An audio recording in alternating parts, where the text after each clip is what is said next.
Bonjour à tous, je représente la société ID Now France. Vous avez peut-être connu Ariane Next. ID Now est la fusion d'Ariane Next et d'ID Now côté allemand. Donc on s'appelle maintenant ID Now France. Donc je vous propose 10 minutes de décryptage de l'identité numérique, l'idée étant en effet d'avoir quelques questions à la fin sur quelles sont vos attentes autour de l'identité numérique en tant qu'acteur financier. Alors déjà, première chose, qu'est-ce que c'est qu'une identité numérique? Alors moi, j'ai pour habitude de dire que l'identité numérique, c'est le pendant dans le monde numérique de des éléments de preuve qu'on peut fournir dans le monde physique. Dans le monde physique, on a une pièce d'identité. Dans le monde numérique, on a une identité numérique. Et je vous expliquerai comment on peut se créer cette identité et faire en sorte qu'elle apporte en effet la même confiance dans les usages numériques et dans les usages sensibles en particulier. Alors, en effet, c'est un moyen de prouver son identité. Alors, un des premiers cas d'usage, évidemment, c'est lorsqu'on entre en relation. C'est vraiment un moyen pour vous, par exemple, de récupérer des données d'identité fiables plutôt que de récupérer une pièce d'identité. Donc ça, c'est évidemment le premier usage auquel on pense quand on pense à l'identité numérique. C'est vraiment les données d'identité qu'on recueille. Mais l'identité numérique, c'est aussi un moyen d'accès. C'est-à-dire que j'ai entendu parler ce matin de la DSP2, des paiements, des risques de phishing. En fait, avec une identité numérique, vous pouvez aussi accéder aux différents comptes de votre quotidien. Alors, l'identité numérique, comme pour le monde physique, on est régulé. Il y a un règlement IDAS, un règlement européen, qui fixe 3 niveaux d'identité numérique. Le niveau faible, alors le niveau faible, c'est ce que vous pouvez rencontrer dans votre quotidien au travers de France Connect. Pourquoi faible? Parce que c'est de l'identifiant mot de passe la plupart du temps et donc il y a des risques de phishing. Donc c'est une identité néanmoins qui peut être intéressante pour aller consulter ses points permis, pour inscrire son enfant à la crèche, pour des cas d'usage qui n'ont pas besoin d'avoir un niveau de confiance très important. Après, on a le niveau substantiel, qui est le niveau d'identité qui est le plus attendu, on va dire, pour des transactions sensibles autour du monde du paiement, de la finance, mais pas que. Alors, cette identité, je ne vais pas rentrer dans les détails, hein, mais elle est créée en face-à-face ou équivalent face-à-face sur la base d'une pièce d'identité. Et ensuite, à chaque fois qu'elle est jouée, elle fait intervenir une authentification forte à 2 facteurs. Le premier facteur, c'est toujours le téléphone mobile qui prouve ce qu'on possède. Et le deuxième facteur, en général, c'est ce qu'on sait, c'est un code secret qu'on a personnalisé quand on a créé son identité. Et puis enfin, un niveau élevé, alors qui est un niveau en France, le ministère de l'Intérieur travaille sur une identité de niveau élevé. Il n'y a pas énormément de cas d'usage. Néanmoins, la plupart des États membres, en tous les cas européens, se sont dotés d'une identité de niveau élevé. Alors, cette identité, elle se crée en face-à-face ou en équivalent face-à-face sur la base d'une pièce d'identité également. En revanche, il faut que cette pièce d'identité soit dotée d'une puce, parce qu'il faut qu'il y ait un élément cryptographique qui intervienne dans la création de l'identité. Et ensuite, lorsqu'on veut utiliser cette identité au niveau élevé, il faut à nouveau qu'il y ait un élément cryptographique qui intervienne. Donc c'est une authentification forte avec une lecture de la puce. Voilà, je vous ai dit dans les grandes lignes quels étaient ces 3 niveaux. Sachez qu'en France, enfin sachez, je pense que vous le savez, on fait partie des premiers pays qui avons introduit dans les lois le niveau substantiel. Donc la 6e directive de lutte anti-blanchiment a introduit cette notion d'identité de niveau substantiel.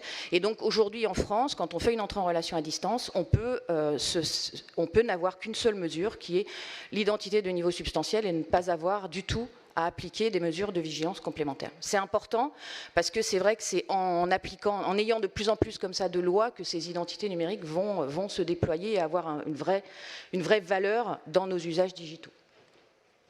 Rapidement, le contexte français et le contexte européen. En France, on a un fédérateur d'identité qui s'appelle France Connect, mais comme je l'ai dit tout à l'heure, qui existe depuis 2015, il est de niveau faible. Depuis 2021, l'État a lancé France Connect Plus, et puis il y a le sujet du wallet européen d'identité, dont vous avez sûrement entendu parler, qui lui est à un horizon plutôt à partir de 2027, et qui a pour vocation de stocker nos données d'identité, mais pas seulement, de stocker davantage de choses comme le permis de conduire, les diplômes, les droits, assurance maladie et tout un tas d'autres choses, dans la sphère financière, on peut imaginer aussi qu'on pourrait stocker un certain nombre d'éléments. Alors, cette identité numérique, je ne vais pas vous faire une démonstration, mais juste pour vous faire toucher du doigt la manière dont on la crée, c'est quelques minutes pour la créer. C'est, je le disais tout à l'heure, en face-à-face ou équivalent face-à-face. Là, il se trouve que nous, ID Now, c'est de l'équivalent face-à-face, c'est-à-dire c'est 100% à distance qu'on se crée son identité en quelques minutes. Ça nécessite de prendre en photo sa pièce d'identité, ensuite soit de lire la puce de la pièce d'identité, soit de prendre une vidéo de la pièce d'identité selon quelle pièce on a entre les mains. Est-ce que c'est une nouvelle carte d'identité, par exemple, ou est-ce que c'est l'ancienne, ou est-ce que c'est un passeport. Ensuite, on a aussi une vidéo à faire de son visage pour s'assurer que la personne est bien vivante et que son visage correspond bien à celui de la pièce d'identité. Il y a toute une mécanique derrière avec énormément de contrôle. Et un humain, puisque en fait en France maintenant on a l'obligation, lorsqu'on crée une identité au niveau substantiel élevé, d'avoir un humain qui la valide. Donc il y a des humains derrière aussi qui en quelques minutes font un certain nombre de vérifications complémentaires aux machines. Et puis, et c'est là où c'est intéressant pour vous, c'est qu'une fois qu'on a créé cette identité, on peut l'utiliser et ça prend quelques secondes. En plus, on a été habitué avec les applications bancaires, c'est une application, l'application de notre identité numérique qui se réveille, sur laquelle on saisit un code secret qui est toujours le même, et nos données d'identité peuvent permettre d'ouvrir un compte en banque, souscrire un crédit, mais ça, j'y reviendrai sur les cas d'usage.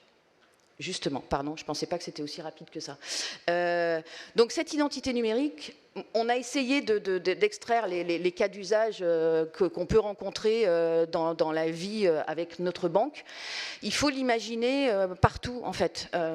Plutôt que d'avoir... Alors, il y a un certain nombre de gros établissements bancaires qui proposent de l'assurance, du crédit, de la banque, de la finance, de l'épargne, et parfois on a plusieurs identifiants mots de passe. L'identité numérique, c'est le moyen unique d'accéder à tous les usages qu'on peut avoir avec notre banque. Mais c'est aussi le moyen de prouver, donc de faire une partie du KYC. Tout à l'heure, on a vu avec Sopra Banking cette notion de plateforme. C'est vrai que l'identité numérique, elle apporte à un établissement bancaire la possibilité de recueillir facilement, en quelques clics pour l'utilisateur, des données d'identité fiables, maintenues, puisque des acteurs comme ID Now, on fait l'objet de processus d'audit extrêmement fréquents et précis, et de très bon niveau.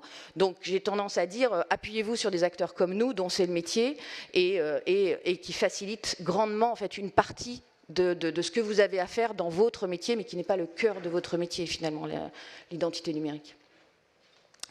Pour l'utilisateur, j'en ai déjà parlé, donc ces avantages à lui d'avoir une identité numérique, c'est de ne pas avoir systématiquement à reprendre en photo sa pièce d'identité quand il fait une entrée en relation, que ce soit pour ouvrir un compte en banque, mais dans tout un tas d'autres usages dans son quotidien, et de plus en plus, parce que les lois évoluent et demandent de plus en plus à ce que les KYC soient de bon niveau de garantie. Donc pour l'utilisateur, il l'a fait une fois pour toutes, il a pris les quelques minutes, mais après, en fait, c'est juste du réveil d'application et ces données d'identité fiables sont fournies avec son accord au fournisseur de services de son choix.